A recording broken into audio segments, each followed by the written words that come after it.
मैं परमेश्वर का धन्यवाद करता हूँ। सचमुच वो बहुत ही दयालु और सामर्थ्य परमेश्वर है। अपने कार्य को बहुत ही अद्भुत रीति से करता है।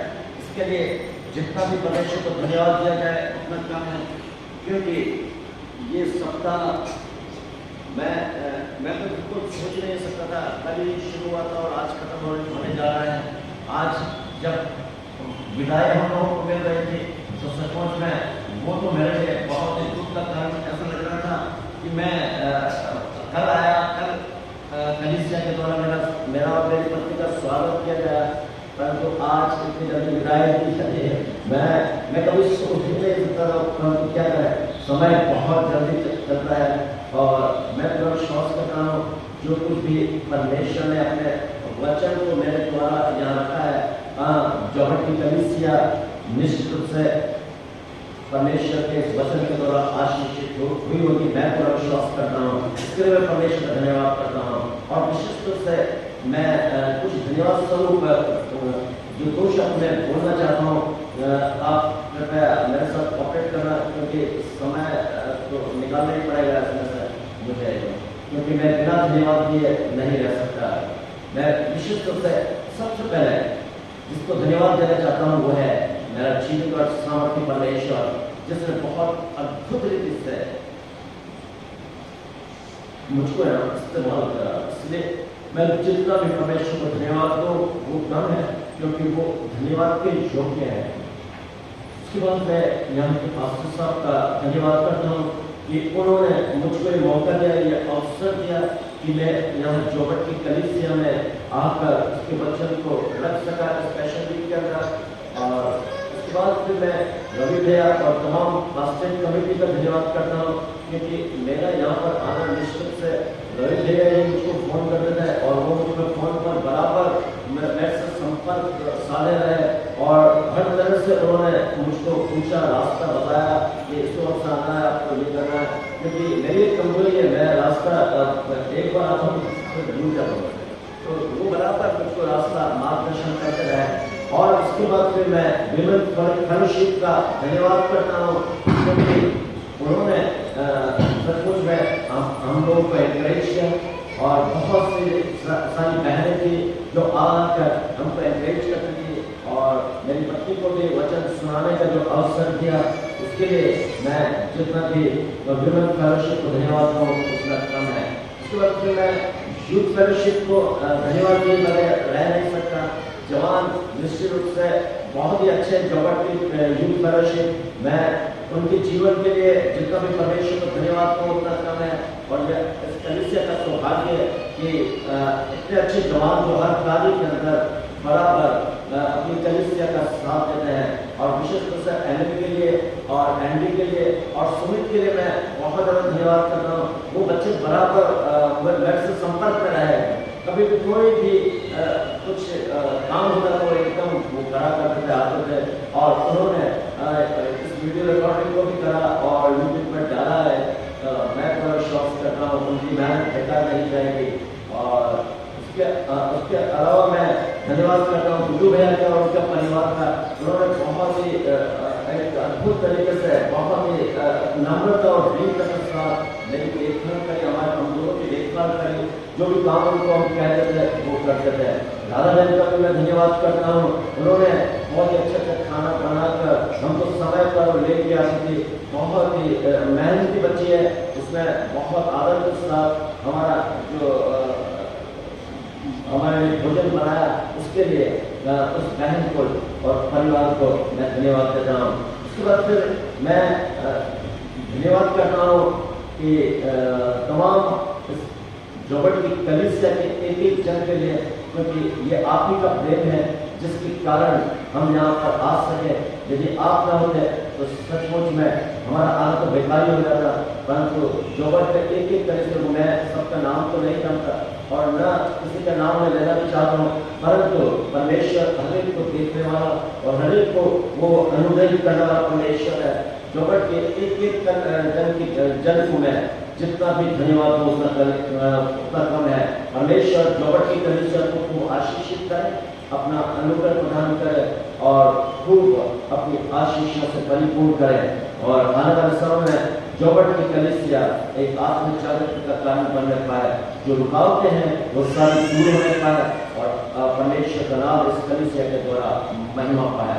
और यदि किसी का नाम लेना मैं भूल गया हूँ तो आप उसको माफ। एक और एक परिवार और है, दो परिवार और है जिनको मैं धन्यवाद देना नहीं बोल सकता, वो उनका नाम मैं भूल रहा था, परमेश्वर ने एकदम याद दिलाया है। सबसे पहले तो मैं शर्मरस और कुकू का, वो दोनों मेरी बेटियां हैं, बेटियों को समान, बेटियों के समान नहीं, वो मेरी बेटियां हैं। मेरे हमारे खानदान हमारे एक उनके हैं। जब यहाँ पर पता चला कि मानवीय बाबा के परिवार वो उनसे हम लोग संबंध रखते हैं, और जब वो परिवार उनको मिला, भाई साहब ने उससे मिलाया, कई बहन ने मिलाया, तो सचमुच में जितना भी परमेश्वर को धन्यवाद हो उतना कम है। उन्होंने भी हमारा बहुत ख्याल रखा, रोज शाम को आया थे और बराबर वो सब कुछ उससे ज़्यादा आपको कुछ चाहिए, कुछ चीज़ चाहिए तो बता देना। वो समय समय पर मेडिसिन भी लेकर आए मेरे रिसर्च के लिए, और बहुत कुछ उन्होंने कहा। इसलिए मैं उन दोनों बहनों का भी, शर्मिला और कुकू का, मैं और उनके परिवार का जितना भी धन्यवाद को उतना कम है। और उसके बाद फिर एक और है, एक बच्ची है यूपी, उसका नाम सिंड्रेला है और वो बहुत प्यारी बच्ची है और उसको फिजियोथेरेपिस्ट का ट्रेनिंग कर रही है। और वो बच्चे मतलब जब उसको पता चला कि दादी के अस्पताल घुटने में दर्द होता है तो वो रोज आती थी और रोज एक्सरसाइज करवाती थी और उसने बहुत कुछ सिखाया और उससे काफ़ी फर्क पड़ा है। ये परमेश्वर का एक बहुत ही निरंतर था। तो बच्ची को हमारा बहुत प्यार, उनके माँ मम्मी पापा को बहुत हमारा आदर और सम्मान मैं प्रेषित करता हूँ। सचमुच में धन्य है जो ऐसे बच्चों को परमेश्वर उनको देता है। परमेश्वर अपनी बड़ी दया से और अपने बड़े अनुग्रह से सिंड्रेला को बहुत आशीषित करें। और यही नहीं, जितने बच्चे जो बाहर जॉब के अंदर ट्रेनिंग में है उनके लिए मैं प्रार्थना करता हूँ हर एक को परमेश्वर अपनी बड़ी दया और अपने अनुग्रह से संभाले रखे, ताकि हर एक के जीवन के द्वारा परमेश्वर का नाम महिमा पाए।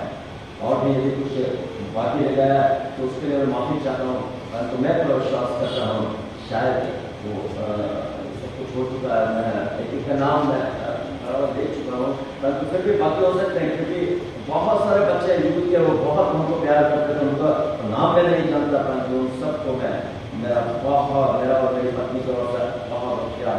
और आप सभी को इस पुनरुत्थान दिवस के उपलक्ष्य में हम दोनों की ओर से बहुत बहुत शुभकामनाएं। परमेश्वर इस पुनरुत्थान दिवस में जो कुछ भी आपने वचन के द्वारा आशीषित पाई है उसको बराबर साल भर तक उसका मनन करना। परमेश्वर आपके आत्मिक जीवन को निश्चित रूप से बहुत बढ़ाने जा रहा है। और अब हम जाएंगे सीधा वचन की ओर। यहाँ पर अभी जो वचन हमने पढ़ा है वो मरियम मगदलीनी के विषय में है। मरियम मगदलीनी एक बहुत ही उसका अद्भुत चरित्र रहा है बाइबल के अंदर, बहुत ही शानदार कैरेक्टर है। और आप जानते हैं यदि लूका सुसमाचार उसका 8वां अध्याय और दूसरी आयत को आप पढ़ोगे ना तो वहां पर ये एक ऐसी स्त्री थी जिसमें 7 दुष्ट आत्माएं समाई हुई थी। अब आप सोच लो जिसमें 7 दुष्ट आत्माएं समाई हुई हो वो उसका जीवन कैसा होगा। वो पागलों के समान भागती होगी, बाल बिखरे हुए होंगे और पूरे शरीर पर मैल जम रहा होगा और वो लोग उसके ऊपर पत्थर भी मारते होंगे, लोग उसकी बेइज्जती करते होंगे और वो चिल्लाती होगी और भागती होगी और उसका परिवार भी उससे शायद नफरत करने लगा होगा। 7 दुष्ट आत्माएं जिसके अंदर समाई हुई वो उसकी हालत क्या हो सकती है आप खुद अंदाजा लगाइए। तो ऐसी स्थिति थी मरियम मगदलीनी, परंतु उसकी खुशनसीबी कहो या उसका सौभाग्य कहो कि उसकी मुलाकात प्रभु यीशु मसीह से उस समय हुई जब उसने 7 दुष्ट आत्माएं समाई हुई थी। तब प्रभु यीशु मसीह ने अपने सामर्थ्य वचन के द्वारा उसके अंदर से उन 7 दुष्ट आत्माओं को निकाल दिया और वो एक नॉर्मल स्त्री हो गई और उसकी सेवा करने लगी और अपने इस भलाई को उसने कभी भूला नहीं। जिस प्रकार प्रभु यीशु मसीह ने उसके जीवन में जो बड़ी भलाई की थी उस भलाई को जीवन भर भूल नहीं पाई, इसलिए वो सदा प्रभु यीशु मसीह के साथ साथ रहते थे। जहां जहां प्रभु यीशु मसीह जाता वहां मरियम मगदलीनी थी उसके साथ साथ रहते थे, उसके वचनों को सुनते थे, उसकी सेवा करते थे और यहाँ तक कि मृत्यु के समय में भी वो उसके साथ साथ रहे। तो बहुत ही अद्भुत चरित्र है। और यहाँ पर हम देखते हैं कि जब प्रभु यीशु मसीह को क्रूस पर चढ़ा दिया गया, जब प्रभु यीशु मसीह की मृत्यु हो गई और उसको कब्र में रख दिया गया, उसके बाद का जीवन यदि हम मरियम मगदलीनी के विषय में देखें तो वो बहुत ही मेरे और आपके लिए एक एग्जाम्पल है, एक बहुत ही शानदार आदर्श उसने मेरे और आपके जीवन के लिए रखा है। सबसे पहले मरियम मगदलीनी वो स्त्री थी जो सुबह भोर को अंधेरा रहते हुए तरफ कब्र पर गई। क्या कर रहे? प्रभु यीशु मसीह की मृतक देह में सुगंधित द्रव्य को मलने के लिए। और उससे ऐसा लगता है कि जब प्रभु यीशु मसीह ने अपने प्राण त्याग दिए थे तब से लेकर वो इस विश्राम वार तक वो उसको चैन नहीं रहा है। वो शायद ही सो सकी होगी, बार बार उसको अपने प्रभु की याद सताती थी। वो बार बार उससे मिलने के लिए आती थी और किससे मिलने के लिए? प्रभु की मृतक देह पर सुगंधित द्रव्य मलने के लिए, और कोई उसका उद्देश्य नहीं था। और जहां पर देखते हैं भोर को भी अंधेरा रहते हुए, निश्चित रूप से आज जब हम उसके चरित्र को देखते हैं तो ये चीज मेरे और आपके लिए बहुत ही सोचने योग्य एक बात है, क्योंकि हमें भी मरियम मगदलीनी की तरह रोज अंधेरा रहते हुए भोर को परमेश्वर को अपना समय देने की जरूरत है। आप जानते हैं इसका परिणाम मरियम मगदलीनी के जीवन में क्या हुआ, मैं आपको बताऊंगा। परंतु हमें एक आदत करनी है कि हम रोज सवेरे उठकर जब अंधेरा रहता है, कहीं सब सुनसान रहता है, हमें परमेश्वर के चरणों में समय व्यतीत करने की जरूरत है, क्योंकि परमेश्वर मेरे और आपके जीवन से यही चाहता है। मरियम मगदलीनी के जीवन में जो आश्चर्य कर्म हुए और इसके बाद वो सब, इसका कारण यही था कि वो सवेरे अंधेरा रहते हुए प्रभु को खोजने वाली एक प्रभु की बेटी बनी है। यदि मैं और आप प्रभु के योग्य बनना चाहते हैं, यदि हम प्रभु के प्रिय बनना चाहते हैं, यदि आप चाहते हैं कि परमेश्वर आपसे बहुत प्यार करे, तो आपको मरियम मगदलीनी के इस चरित्र को अपने जीवन में लेना होगा। क्योंकि परमेश्वर का वचन भी कहता है जब तक यहोवा मिल सकता है उसकी खोज में रहो, और जब तक वो निकट है तब तक उसे पुकारो। दुष्ट अपने चाल चलन को और अनर्थकारी अपने सोच विचारों को छोड़कर यहोवा की ओर फिरे और वो उस पर दया करेगा, और वो अपने परमेश्वर की ओर फिरे और वो उसको पूरी रीति से क्षमा करेगा। ये परमेश्वर का वचन है। हमें परमेश्वर का खोजी बनना है, बिल्कुल मरियम मगदलीनी की तरह। जब हम आज समय बहुत सारी बहनें और भाई लोग वहाँ कब्रिस्तान पर गए होंगे तो निश्चित रूप से मरियम मगदलीनी के विषय में पढ़ा होगा कि किस प्रकार वो भोर को आए और उसके साथ बहुत सी स्त्रियां भी थी। तो इस प्रकार वो उनका उद्देश्य यही था कि वो सुगंधित द्रव्य प्रभु यीशु मसीह पर मरे, है ना। ये जो आदत आज हम कितने जल्दी उठ गए और कितने वहां पर कब्रिस्तान पड़ गए वो ठीक है, परंतु रोज हमारी आदत होना चाहिए। हमें रोज ये आदत बनानी पड़ेगी। हमें रोज सुबह एक प्यासा मन लेकर परमेश्वर के चरणों में प्रार्थना में समय व्यतीत करने की जरूरत है। अब पता है दाऊद उन्हीं में से एक था। दाऊद कहता है जैसे हिरनी नदी के जल के लिए हाँफती है, वैसे ही हे परमेश्वर मैं तेरे लिए हाँफता हूँ। मैं जीवते ईश्वर परमेश्वर का प्यासा हूँ। मैं कब जाकर अपना मुंह परमेश्वर को दिखाऊंगा। मतलब कितना आतुर है परमेश्वर को पाने के लिए दाऊद। क्या वो प्यास मेरे और आपके जीवन में है? क्या हम रोज सुबह जल्दी उठ जाते हैं, परमेश्वर के सम्मुख प्रार्थना में समय व्यतीत करते हैं? आज अधिकांश लोग ये हैं, अधिकांश लोग वो हैं जो सुबह जल्दी नहीं उठ पाते हैं। और आपको मालूम है प्रभु यीशु मसीह का समय, उसका आने का समय भोर को रात्रि के समय हुआ है। मैंने आपको बता दिया था अभी जब 7 वर्ष पर अपन मनन कर रहे थे उस समय भी मैंने आपको बताया है परंतु आपको बाइबल जब जब आप बाइबल पढ़ोगे वहां पर प्रभु यीशु मसीह इसी बात को कह रहा है। वो अपने चेलों को भी कहता था, जागते और प्रार्थना करते रहो ताकि तुम आने वाली घटनाओं से बचने और मनुष्य के पुत्र के सामने खड़े होने योग्य हो। दाऊद कहता है, हे परमेश्वर तू मेरा ईश्वर है, सूखी निर्जल ऊसर भूमि पर मेरा मन तेरा प्यासा है, मेरा मन तेरा प्यासा है। सूखी निर्जल और ऊसर भूमि जहां बारिश की जरा से बूंद पड़ती है और वो एक सेकंड में कहां खो जाती है पता नहीं पड़ता है। ऐसी प्यास मेरे और आपके जीवन में होनी चाहिए। परमेश्वर अपने खोजने वालों को मिलता है क्योंकि उसका वचन है, उसने कहा है मांगो तो तुम्हें दिया जाएगा, ढूंढो तो तुम पाओगे और खटखटाओ तो तुम्हारे लिए खोला जाएगा। ये प्रभु यीशु मसीह का वचन है। वो कहता है जो मांगता है तो मिलता है, जो ढूंढता है वो पाता है, जो खटखटाता है उसके लिए खोला जाता है। तुम में से ऐसा कौन सा पिता है जिसका पुत्र उससे रोटी मांगे तो उसको पत्थर दे, या मछली मांगे तो उसे सांप दे, या अंडा मांगे तो उसे बिच्छू दे? जब तुम बुरे होकर अपने लड़के बालों को अच्छी वस्तुएं देना चाहते हो तो तुम्हारा स्वर्गीय पिता अपने मांगने वालों को पवित्र आत्मा क्यों न देगा? हम लोग सोचते हैं हम पवित्र आत्मा का अभिषेक क्यों नहीं प्राप्त कर पा रहे हैं, परंतु बहुत ही सीधी बात है। प्रभु यीशु मसीह ने बिल्कुल स्पष्ट कहा है, जब तुम बुरे होकर अपने लड़के बालों को इतनी अच्छी वस्तुएं देना जानते हो तो तुम्हारा स्वर्गीय पिता अपने मांगने वालों को पवित्र आत्मा क्यों न देगा?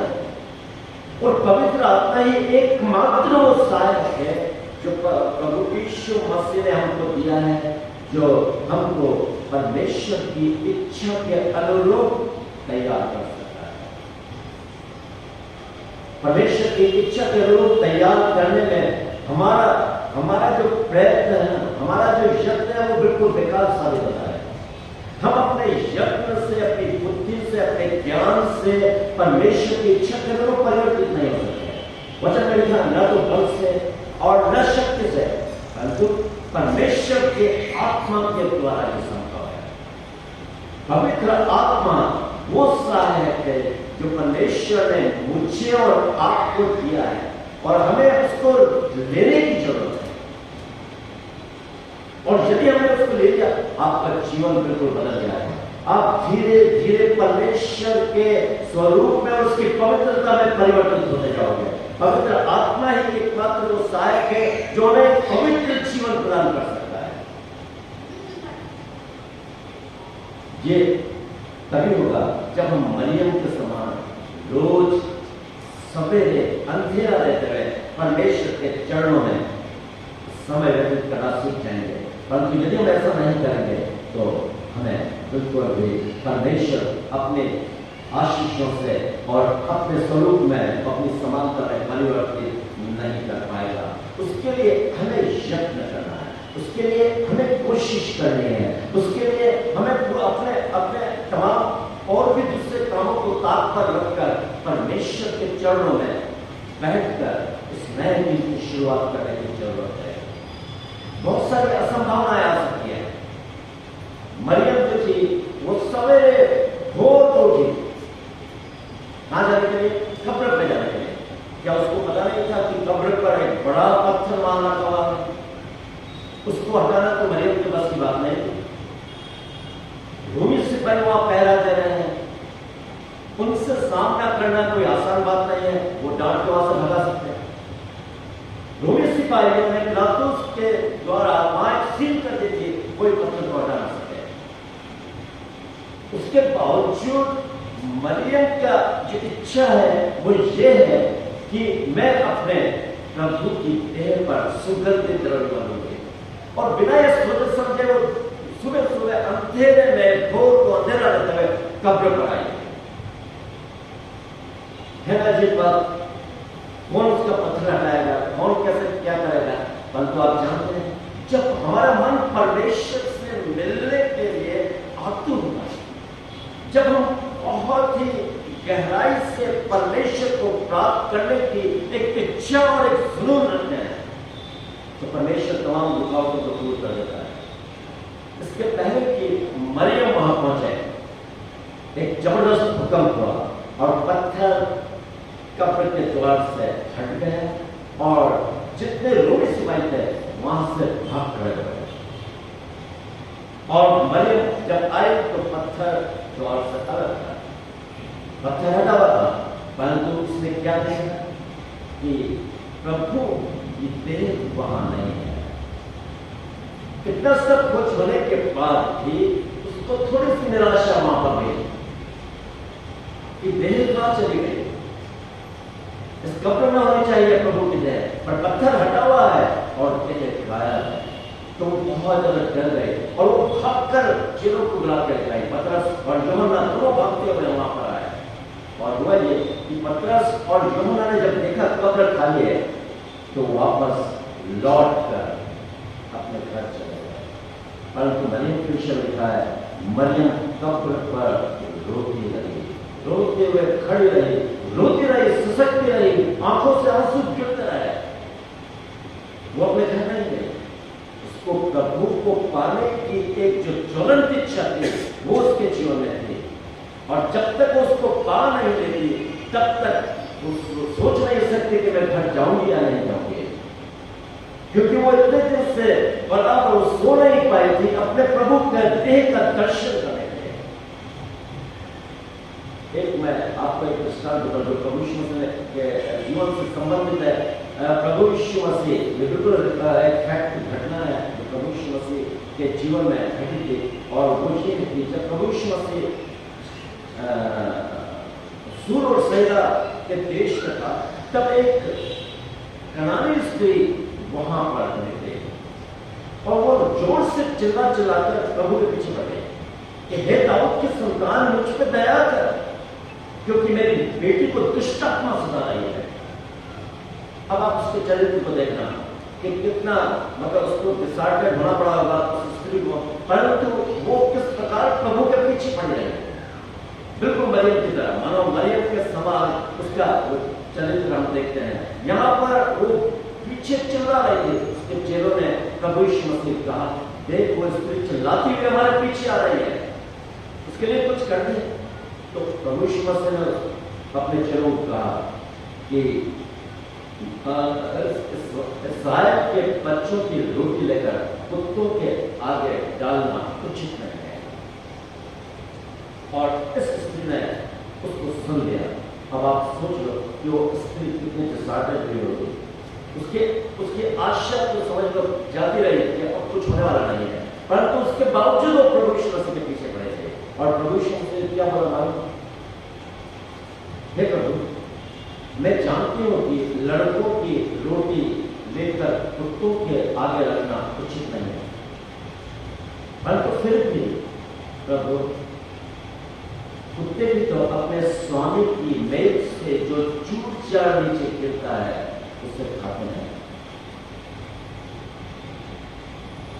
प्रभु मसीह ने उस स्त्री से कहा, हे स्त्री, तेरा विश्वास बढ़ा है, जब तेरी बेटी के अंदर से दुष्ट आत्मा उसी समय निकल गया और वो उसकी बेटी उसी समय उसी घड़ी चंगी हो गई, क्योंकि उसने असंभावनाओं में विश्वास करा। इसलिए प्रभु यीशु मसीह क्या बोलता है, बेटी तेरा विश्वास बढ़ा है।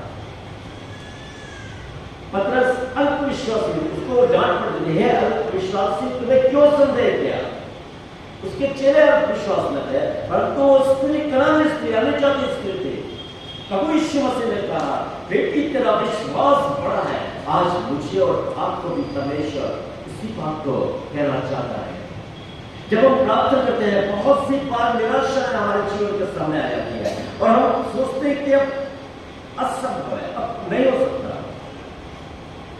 जहां मनुष्य सोचता है कि अब असंभव है, वहीं से परमेश्वर के आश्चर्य काम शुरू होते हैं। जब हम असंभावना से घिर जाते हैं, परमेश्वर हमारे लिए संभव में उसको परिवर्तित कर देता है, क्योंकि वो असंभव को संभव में परिवर्तित करने वाला जीवित और समर्पित परमेश्वर है। इसलिए हमें मरियम मगदलिनी के समान बिल्कुल हमें अपनी बात पर अड़े रहकर परमेश्वर को खोजने की आवश्यकता है। कि दोनों चले पतरस और यूहन्ना चले गए वहां से, परंतु कब्र के बाहर रोती हुई उसके बाहर देखने लगी, रोती रही। अब उसके सामने कोई संभावना नहीं थी, कब्र खाली थी, पत्थर हटा हुआ था। जेलों को आके बोला वो भी चले गए, अब उसके लिए कौन कार्य करने वाला है? तो कहने का मतलब यह है कि जब हम भोर को सवेरे अंधेरा रहते हुए परमेश्वर के चरणों में जब हम आते हैं, हमारी चाहे कैसी भी समस्या क्यों न हो, प्रभु उसको दूर करने में सामर्थ्य और विश्वास होते हैं। समस्याएं दूर हो जाएगी 101%। परमेश्वर हमारी उन समस्याओं को जो हमको पीड़ित कर रही है उसको दूर करने में विश्वासियों की ओर करनी है। ये परमेश्वर का वचन है। परमेश्वर ने सारे दृष्टांत और सारी घटनाएं बाइबल के अंदर ऐसे ही नहीं रखी है, परंतु इसलिए रखी है ताकि मैं और आप उनसे शिक्षा प्राप्त करके प्रभु के चरणों में आत्मिक रूप से आगे बढ़ सकें। समस्याएं दूर हो जाती है। अभी भी हम देखते हैं कि समस्या पूरी तरह से दूर तो नहीं, पत्थर हट गया था, रोमी सिपाही चले गए थे, परंतु प्रभु की देह को अभी तक प्राप्त नहीं कर पाएगी। अब वो अपने आंसुओं को बहा रही है।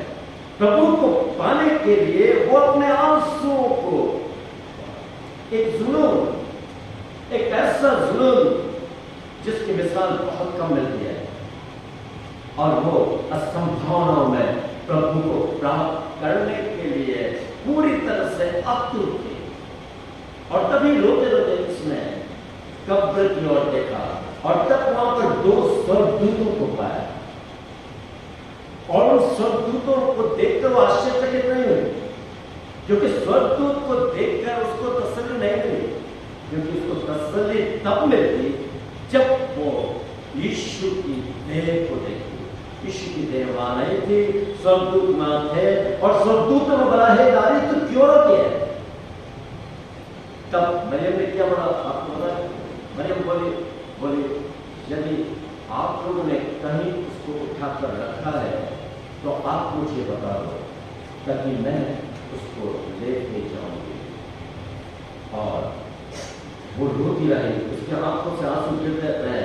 और हम लोग क्या है, कभी भी परमेश्वर कोई दर्शन एक पा लिया तो हम वो दर्शन लोगों को बताने लग जाते हैं। और मरियम ने ऐसा नहीं करा, उसने फिर चलो के बाद भाग के जाके ये कहा, मैंने स्वर्गदूतों को देखा है, स्वर्गदूतों ने मुझसे बातचीत करी है, और उन्होंने मुझको ये कहा है, नारी तू क्यों रोती है?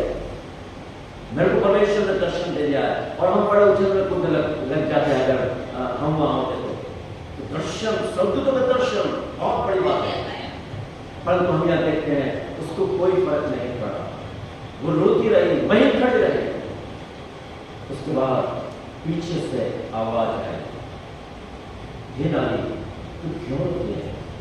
तो उसने पीछे की ओर मुड़कर प्रभु यीशु मसीह को वहां खड़े देखा, परंतु उसको पहचाना नहीं, क्योंकि प्रभु यीशु मसीह ने अपने आप को छिपा लिया, क्योंकि वो अपने आप को छिपा सकता था। जब वो मन कर जीव था, वो आत्मिक देह के अंदर था, शारीरिक देह उसकी खत्म हो चुकी थी, वो आत्मिक देह में था, और वो अपने आप को छिपा सकता था, अपने आप को प्रकट भी कर सकता था। वो बंद कमरे में घुस सकता था और बंद कमरे से निकल भी सकता था।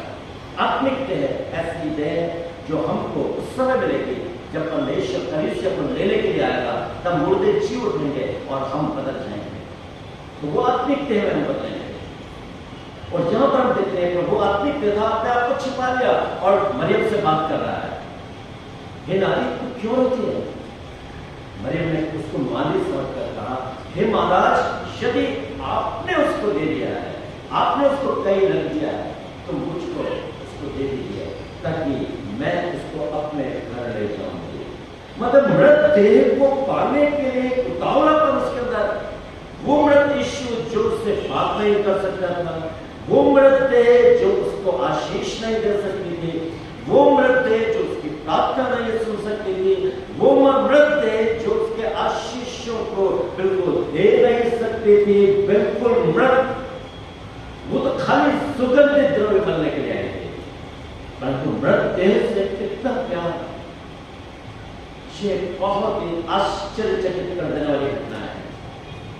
एक निस्वार्थ प्रेम, प्रभु यीशु मसीह से उसको कुछ नहीं मिल सकता था। मृत देह यदि उसकी मिलती, वो उससे कुछ नहीं प्राप्त कर सकती थी, ये उसको अच्छी तरह से मालूम था। परंतु जो भलाई उसने प्रभु यीशु मसीह ने उसके जीवन में की थी, उसको वो अभी तक भूल नहीं थी। हम तो भूल जाते हैं, कोरोना से हम निकले, बाहर आए, परमेश्वर ने बचा लिया, परंतु उसके बाद क्या हुआ, फिर भूल गए उस बातों को। कभी प्रभु को हमने अपना जीवन नहीं दिया, कभी प्रभु को और समय नहीं दिया, कभी प्रभु से मांगा नहीं, प्रभु तू मेरे जीवन से क्या चाहता है कि मैं तेरे लिए करूं। प्रभु यीशु से बोलता है, हाय खुराजीन और हाय पैसर, जो आश्चर्य कर्म तुम्हारे जीवन में किए गए, यदि वो सूर और सैदा में किए जाते हैं तो वो आज तक बना रहता। परंतु मैं तुमसे कहता हूं, न्याय के दिन तुम्हारी दशा से सूर और सैदा की दशा अधिक सहने योग्य होगी। और हे कफरनहूम, क्या तू स्वर्ग तक उच्चैन किया जाएगा? तू तो अधोलोक तक नीचे जाएगा, क्योंकि जो आश्चर्य कर्म तेरे जीवन में किए गए हैं, यदि वो सदोम में किए जाते हैं तो वो आज तक बना रहता। मैं तुझसे सच कहता हूं, न्याय का दिन तेरी दशा से सदोम देश की दशा अधिक सहने योग्य होगी। यदि आश्चर्य कर्म होने के बावजूद भी हम अपने आत्मिक जीवन से लापरवाह और बेफिक्र हैं, तो परमेश्वर ऐसा कर नहीं चाहता। वो चाहता है कि हम उसकी भलाइयों को याद करके उसके चरणों में अपने समय को व्यतीत करना सीख जाए, उसकी सेवा में अपने आप को समर्पित कर जाए। परमेश्वर हमें से प्रत्येक के जीवन से ये चाहता है, और यदि हम ऐसा नहीं कर रहे हैं तो परमेश्वर को नाराज कर रहे हैं। आज हमें संसार और सांसारिकता में और अपने ऐशो आराम में समय व्यतीत करने का वो समय अब नहीं रहा है। परमेश्वर मेरे और आपके जीवन को चाहता है। वो कैसे बोल रहा है, हे कफरनहूम, क्या तू स्वर्ग तक उठा किया जाएगा? तू तो अधोलोक तक नीचे किया जाएगा, क्योंकि जो आश्चर्य कर्म तेरे जीवन में किए गए, यदि वो सदोम में किए जाते तो वो आज तक बना रहता। मैं तुझे सच कहता हूं, तेरी दशा से, न्याय के दिनों में तेरी दशा से सदोम की दशा अधिक सहने योग्य।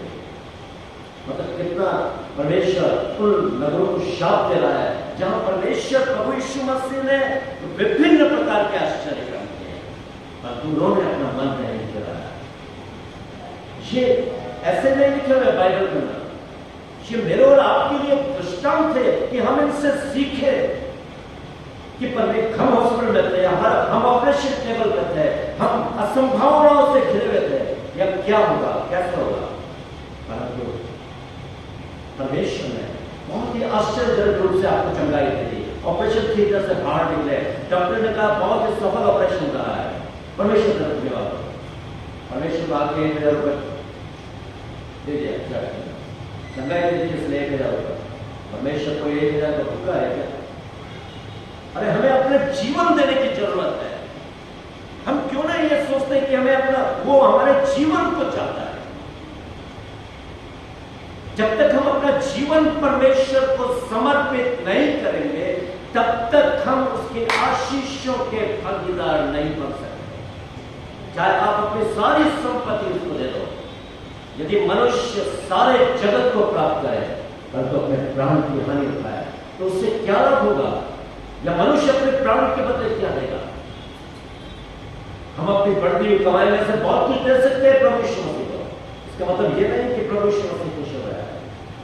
प्रभु यीशु मुझसे और आपसे हमारा जीवन चाहता है कि हम अपना जीवन परमेश्वर को समर्पित करें। आज ये बहुत ही ज्यादा विचार करने वाली बात है। ये बातें जो बाइबल में लिखी गई ऐसे नहीं लिखी गई है। ऐसे नहीं कि हम फॉर्मल तरीके से सारे कामों को निपटाते जाए, नहीं, वो वास्तविकता को देखना चाहता है कि मेरे बच्चे मुझको कितना स्थान दे रहे हैं। एक परंपरा के तौर पर अपने पिता को वार व्यवहार पर आप चुमा दे देते हो और फिर उसको पूछते नहीं हो, तो पिता क्या खुश हो? माँ बाप प्यार चाहते हैं, वैसे ही परमेश्वर मेरे और आपके जीवन से प्यार चाहता है। यदि हम उसको प्यार नहीं करेंगे तो हम उसके आशीषों के भागीदार नहीं होंगे। उसके आशीष संसार की धन दौलत और ऐश्वर्य नहीं है। उसकी आशीष वो है जो उसने अपने बच्चों के लिए स्वर्गीय राज्य में रखी है। ये आशीष है जो संसार में रहते हुए हम प्राप्त कर रहे हैं ना। हम सोचते हैं परमेश्वर ने सब कुछ मुझको दिया है, धन संपत्ति, ये मकान, घोड़ा, गाड़ी और सब कुछ, एयर कंडीशन कार, ये सारी चीजें इस दुनिया में रह जाएगी, हमारे साथ कभी नहीं जाएगी। ये आशीष तो शैतान अन्य जातियों को बहुत ज्यादा देता है, उनकी बराबरी कर सकते हैं हम। हमें आत्मिक आशीषों को पाने के लिए हमें अपने जीवन को परमेश्वर के चरणों में समर्पित करना होगा, तब हम स्वर्ग के राज्य के भागीदार होंगे। कैसे प्रभु यीशु मसीह अपने चेलों को बोलता है, तुम्हारा मन व्याकुल न हो, तुम परमेश्वर पर विश्वास रखते हो, मुझ पर भी विश्वास रखो। मेरे पिता के घर में बहुत से रहने के स्थान है, यदि न होते तो मैं तुमसे कह देता, मैं तुम्हारे लिए जगह तैयार करने जाता हूं, और जब जगह तैयार कर लूंगा तो वापस तुमको लेने के लिए आऊंगा, ताकि जहां मैं रहूं वहां तुम भी रहो। ये है आत्मिक आशीष, जहां मैं रहूं वहां तुम भी रहो।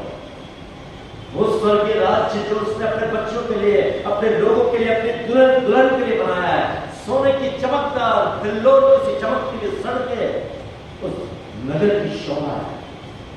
एक एक घर अनमोल पत्थरों की नींव से बना है।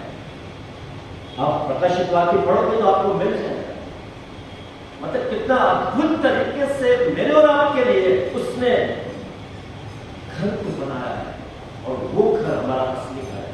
हमें उस घर के लिए प्रयत्नशील रहना है, उस घर के लिए आपको सैक्रिफाइस करने की जरूरत है। हमें अपना जीवन, अपना समय परमेश्वर को देने की जरूरत है, नहीं तो हम उससे कुछ नहीं पा सकते। उसके बाद फिर हम देखते हैं कि मरियम वहां रोती रही, और फिर प्रभु यीशु मसीह ने उसको कहा मरियम, और जब मरियम करके आवाज दी प्रभु यीशु मसीह ने, उसको उसने पहचान लिया, हे रब्बूनी, और एकदम उसके पांव पर गिर जाना चाहती थी वो, हे रब्बूनी अर्थात हे गुरु। परंतु प्रभु ने कहा मुझे मत छू, क्योंकि मैं अभी तक अपने पिता के पास नहीं गया, परंतु जाकर मेरे चेलों को खबर दे कि मैं मृतकों में से जी उठा। हालेलुया।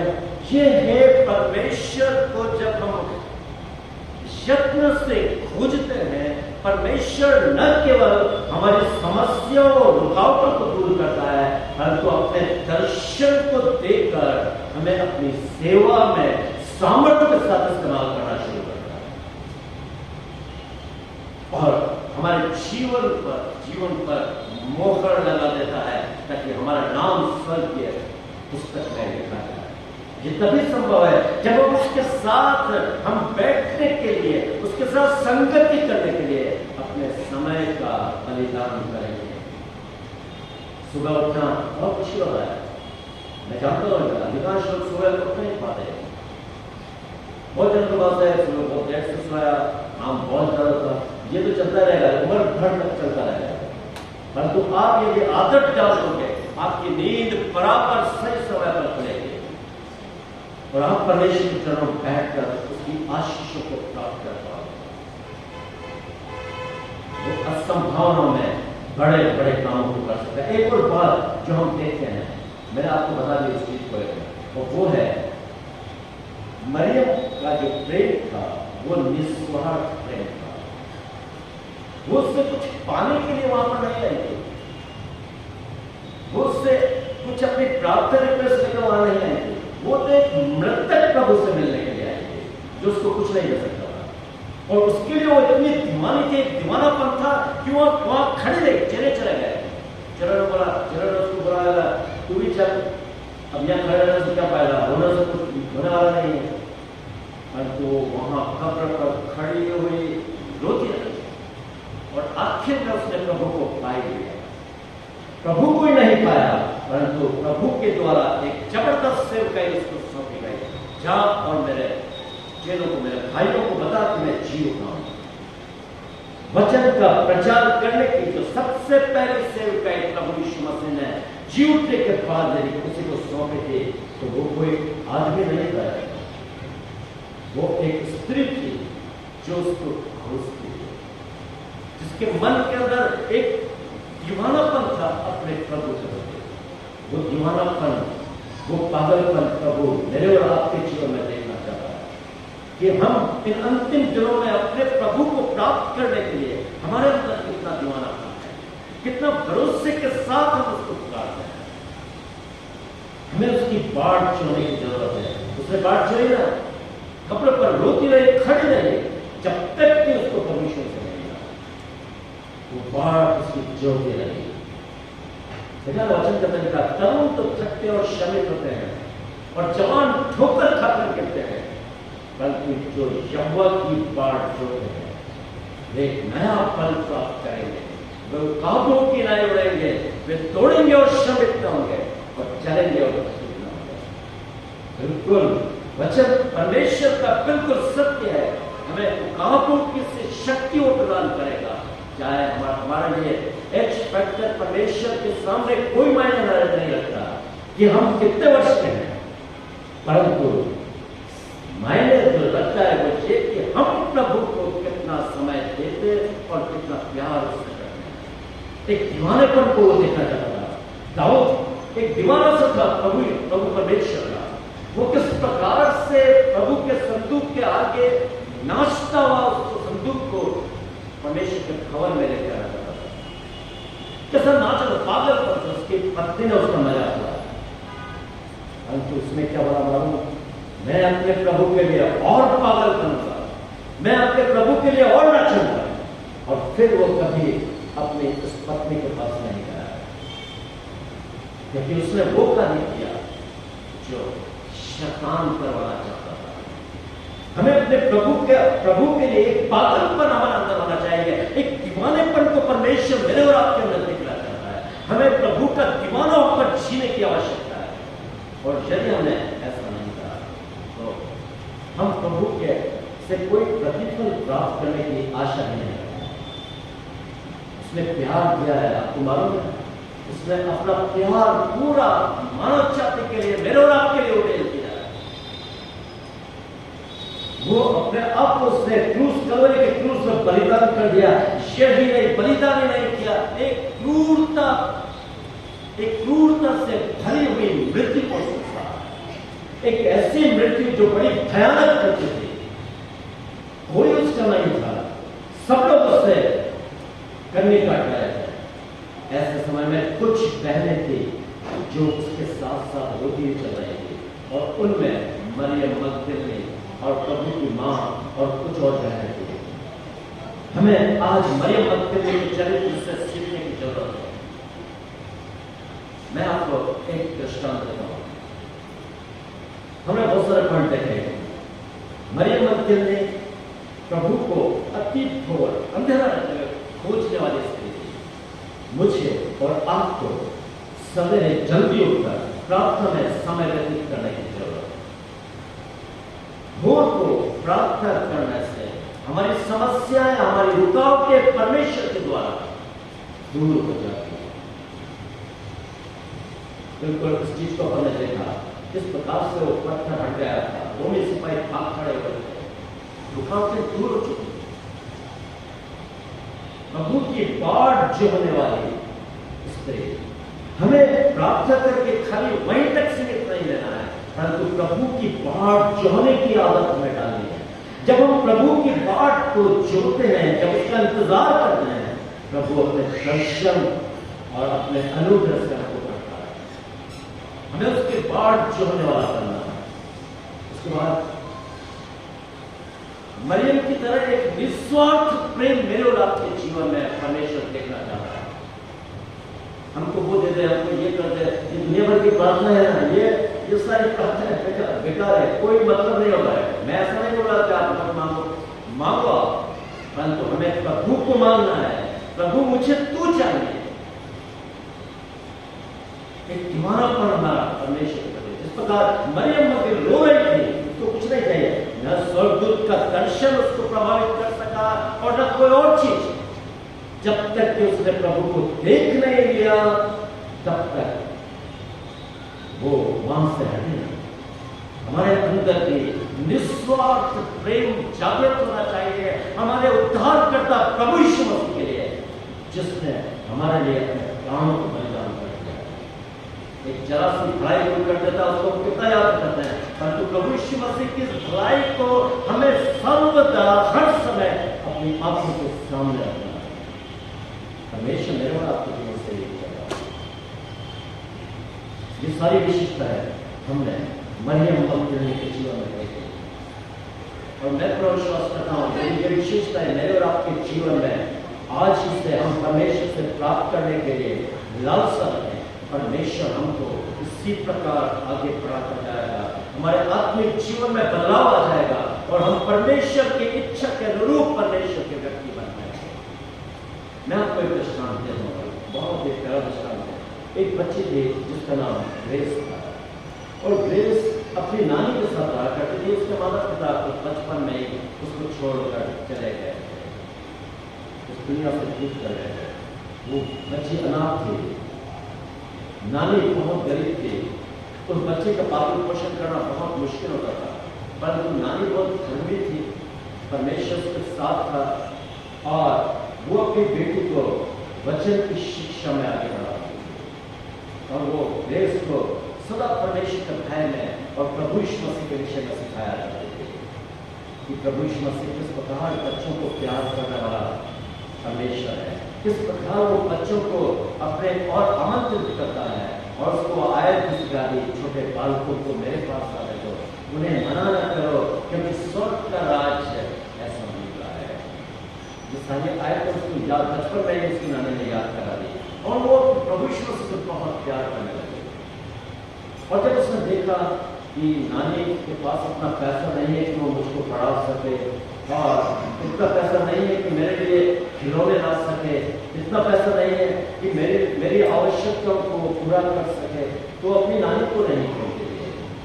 परंतु छोटी थी, 4-5 साल की वो होगी थी, 5 साल से भी नीचे की वो बच्ची होगी, और उसने नानी से बोला, नानी मुझको प्रभु यीशु मसीह का पता चाहिए, एड्रेस चाहिए।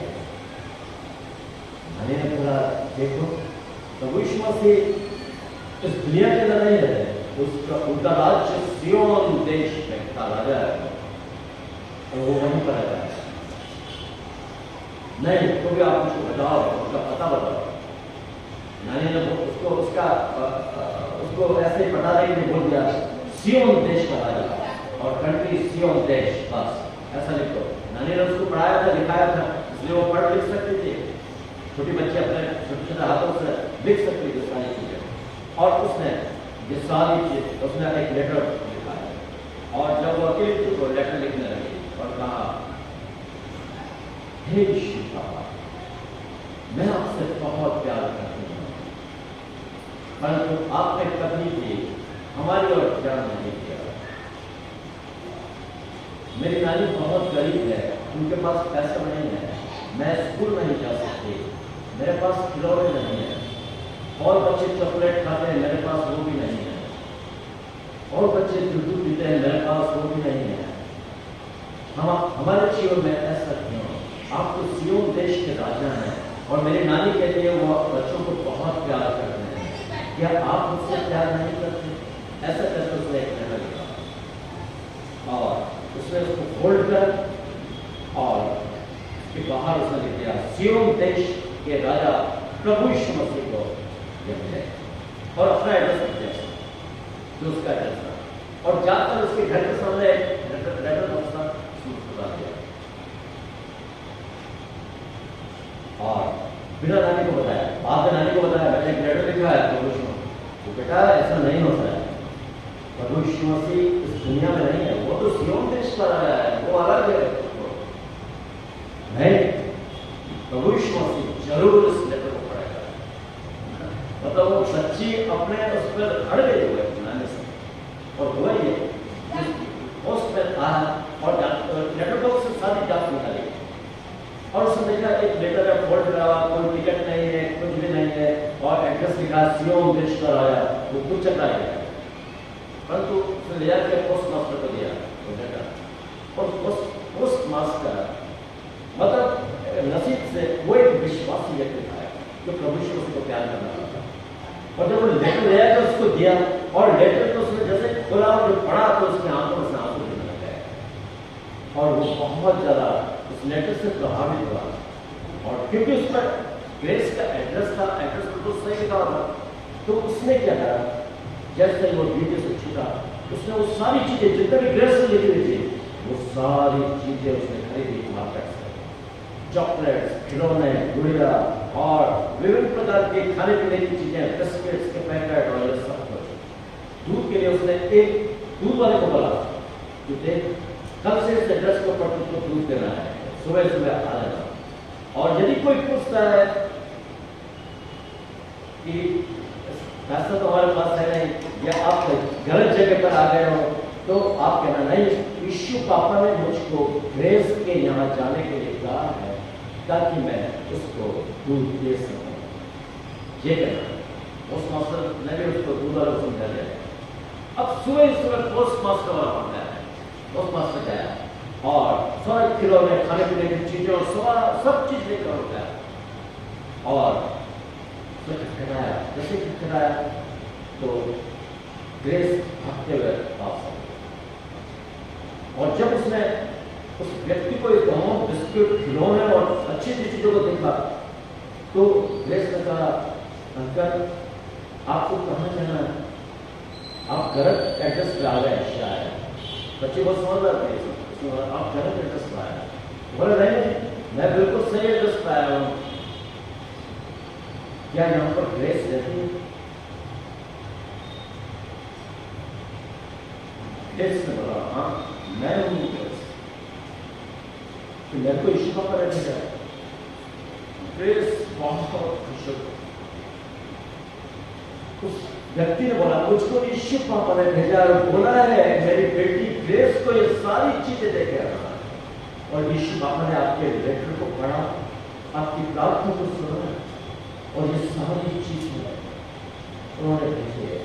वो ग्रेस हमेशा की तरह घुटनों पर परमेश्वर के सम्मुख हाथ जोड़कर बोल रही, प्रभु यीशु पापा मैं आपसे प्यार करती हूँ, आपने मेरी प्रार्थना को सुनी और मैं आपको देखना चाहती हूँ, मैं आपके पास आना चाहती हूँ। वो भोली भाली लड़की बोलने लगी, मैं आपके पास आना चाहती हूँ, और तभी उस पोस्ट मास्टर ने उसको गोद में उठा लिया। पोस्ट मास्टर अपने आंखों से आंसुओं को रोक नहीं पाया और उसको बहुत प्यार करने लगा। उससे बोला, जरूर बेटा एक दिन ऐसा आएगा जब प्रभु आपको अपने पास लेकर जाएगा, परंतु अभी जो कुछ प्रभु ने भेजा है उसको आप स्वीकार करो। तभी दूध वाले ने उनका वहां पर आके खटखटाया। ग्रेस ने बोला, आप गलत जगह पर आ गए हो, हमारे पास इतना पैसा नहीं है कि हम आपको दूध का पैसा दे पाए, मेरी नानी बहुत गरीब है। बोले नहीं, मैं तो सही एड्रेस पर आया, मेरे को यीशु पापा ने ग्रेस के वहां भेजा है। क्या ग्रेस आ गया? हाँ मैं ही हूँ, मेरे को यीशु पापा ने भेजा है, जाकर मेरी बेटी पे ना दूध देता ना रोज, और मैं कैसे? और ग्रेस रोने लगे, रोती रही, वो प्रभु को धन्यवाद देती रही क्योंकि प्रभु ने उसके विश्वास को बढ़ा। मांगो तो तुम्हें दिया जाएगा, ढूंढो तो तुम पाओगे, खटखटाओ तो तुम्हारे लिए खोला जाएगा। हमें प्रभु को ढूंढने की आदत डालना। जिस समय हम और ज्यादा बर्बाद करते हैं, हमें प्रभु को पाने के लिए उतावला करना चाहिए, जैसे मरियम मगदलीनी के अंदर था, जैसे उस ग्रेस के अंदर एक उतावलापन था, मुझे यीशु पापा से मिलना है, और आखिर यीशु पापा उसको मिले, उसकी आवश्यकता के अनुसार सारी चीजें देश को और मरियम मगदलीनी को आखिर प्रभु मिला और अपने दर्शन से नहीं परंतु अपनी सेवकाई से उसको आशीष दी। परमेश्वर निश्चित रूप से इन सारी बातों के द्वारा मुझको और आपको आशीष देना चाहता है, परंतु शर्त यह है हमारे अंदर कितना जरूर है परमेश्वर को प्राप्त करने, यीशु को प्राप्त करने के लिए कितनी भूख और कितने प्यास है। दाऊद के समान हम क्या हिरनी के समान हम प्यासे हैं? क्या हिरनी जिस प्रकार अपने पानी के लिए तरसती है वैसे ही क्या हम परमेश्वर के लिए तरसते हैं? आज हमें अपने जीवन को बदलना होगा। जब तुम सच्चाई को जानो तो अपने मनों को कठोर नहीं करना, परंतु अपना जीवन प्रभु को समर्पित करना, क्योंकि बहुत थोड़ा समय रह गया है। जब आने वाला आएगा और देर लग जाएगा, परंतु मेरा धर्मी जन विश्वास से जीवा। परमेश्वर का वचन कह रहा है बहुत थोड़ा समय रह गया है। सारी परिस्थितियां इस बात को बता रही है यीशु आने वाला है, परंतु यदि हम ऐसा ही रहे तो उससे कुछ प्राप्त नहीं कर पाएंगे। फिर वही यीशु की वार्निंग है, देख मैं शीघ्र आने वाला हूं और हर एक के काम के अनुसार बदला देने के लिए प्रतिफल मेरे पास है। मैं ही अल्फ और ओमेगा, पहला पिछला और आदि और अंत हूं। धन्य वे हैं जो अपने वस्त्र को, धन्य वे हैं जो अपने पापों से पश्चाताप करें, क्योंकि उनको जीवन के पेड़ के पास आने का हमें बिल्कुल जीवन के पेड़ के पास जाने का अधिकारी होने के लिए हमें अपना समय यीशु को देने की जरूरत है। परमेश्वर जीवित और सामर्थ्य वचन के द्वारा आप सभी को बहुत ही आशीष से परिपूर्ण करें। आमीन। और वैसे परमेश्वर आप लोगों को बहुत ही आशीषों से परिपूर्ण कर है और चौपट के अंदर एक ज्योति के समान लोगों को रखे। यही हमारी प्रार्थना